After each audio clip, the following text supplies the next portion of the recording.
प्रधानमंत्री नरेंद्र मोदी का सपना है कि साल 2022 तक हर गरीब के सर पर छत हो, लेकिन आगरा में प्रधानमंत्री मोदी और मुख्यमंत्री योगी के सपनों को पलीता लगाया जा रहा है। भ्रष्टाचार और कमीशनखोरी की सीमेंट और बालू से शहरी गरीबों के लिए नारायच में बनाए गए 3640 मकान गृह प्रवेश से पहले ही खंडहर हो गए।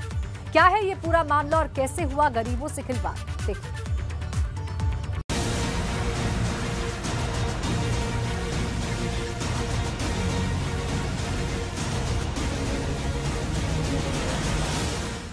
ये 127 करोड़ रुपए की लागत से बनी basic services for urban poor योजना है।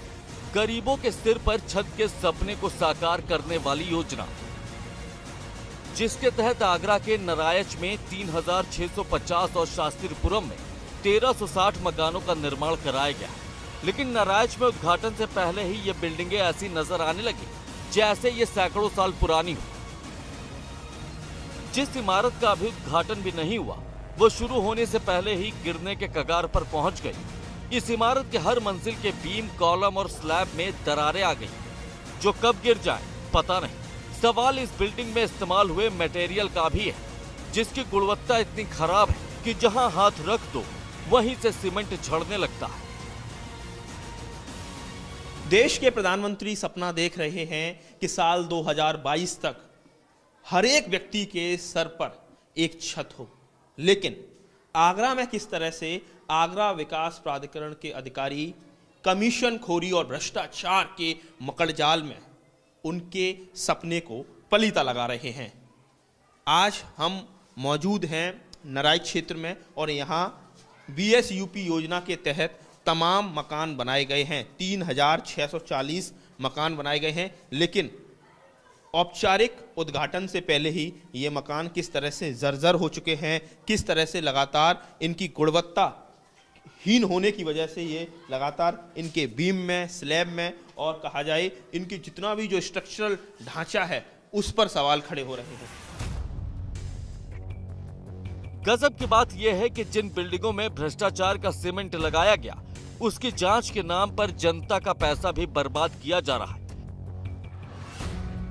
आगरा विकास प्राधिकरण ने मकानों में आई दरार की जांच कराने के लिए IIT रुड़की को स्ट्रक्चरल जांच कराने के लिए 67,50,000 रुपए भी जारी कर दिए।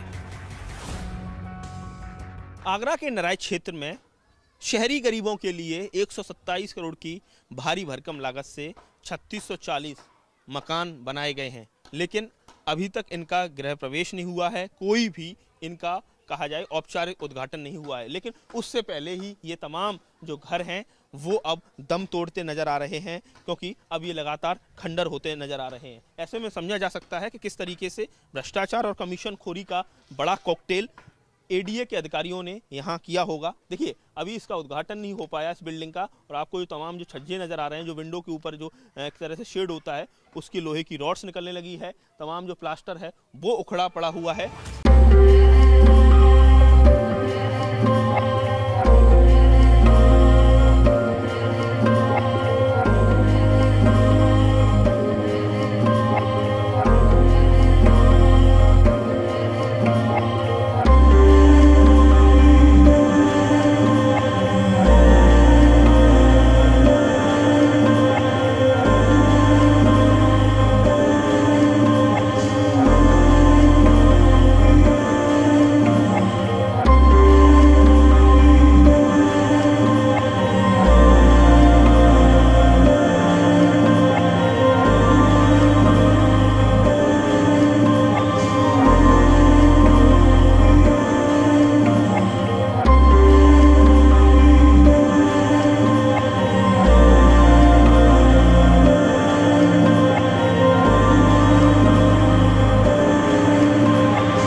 लाइट की सुविधा है, ना लैट्रिन की सुविधा है, ना ही गेट या जिससे कि सुविधा से हम बंद करके सो सके, ऐसी भी सुविधा नहीं है। वो कुछ सुविधा ना है, गिंदगानी ज्यादा, दीवार गिर रही है, टप्पा ही टप्पा है रही है, और पानी की मेरे को 3 साल हो जाएंगे, 22 अप्रैल को। किसी बात की सुविधा नहीं है। 50 रुपये रोज 60 का भी पानी भरते हैं हम, टैंकर से पानी भरते हैं। जंगला खिड़की सब टूटे हुए हैं, हमारा नीचे का फर्श पूरा टूटा हुआ है सर। हमें किसी बात की कोई सुविधा नहीं मिली यहाँ पे। यहाँ सर कोई सुविधा नहीं है। हमें 3-4 साल हो गई यहाँ पर आए। आप देख सकते हो इसकी खिड़की जंगले सब टूटे हुए हैं और यहाँ पर न लेटरिन की व्यवस्था है न पानी की व्यवस्था है। बहुत सारी ऐसी समस्या हैं सर। जब इस पूरे मामले पर कमिश्नर अमित गुप्ता से बात की गई, जो आगरा विकास प्राधिकरण के चेयरमैन भी हैं, तो वो कैमरे पे कुछ भी बोलने से बचते नजर आए। लेकिन भाजपा विधायक राम प्रताप चौहान इस भ्रष्टाचार को लेकर एकदम सख्त हैं, जिन्होंने आगरा डेवलपमेंट अथॉरिटी में हुए इस भ्रष्टाचार को लेकर सीएम योगी को चिट्ठी लिखने की बात कही है। निश्चित रूप से गंभीर घटना है और ये पिछली सरकारों का पाप है। ये पिछली सरकारों में जो कमीशन खोरी का खेल हुआ करता था, उस कारण से काम की गुणवत्ता नहीं रहती थी, उसका पाप है। जबकि मैंने भी इसके लिए डूडा से सड़क निर्माण के लिए प्रस्ताव दिया है, लेकिन कोरोना काल में वो पैसा नहीं आ पाया। पर निश्चित रूप से इसको माननीय नगर विकास मंत्री जी को, माननीय मुख्यमंत्री जी को इस संबंध में अवगत कराया जाएगा और जो भी दोषी है, जो भी इसके लिए दोषी है, उनके खिलाफ कार्रवाई हो, चाहे इस सरकार के रहे हो चाहे पुरानी सरकार के रहे हो। गरीबों के लिए basic services for urban poor योजना के तहत बनाए गए मकानों में जिस तरह की कमीशन खोरी और भ्रष्टाचार हुआ है, वो साफ साफ बताता है कि किस तरीके से पीएम और सीएम की करप्शन को लेकर जीरो टॉलरेंस की नीति के बावजूद आगरा में एडीए पूरी तरह से लापरवाह और बेखौफ है।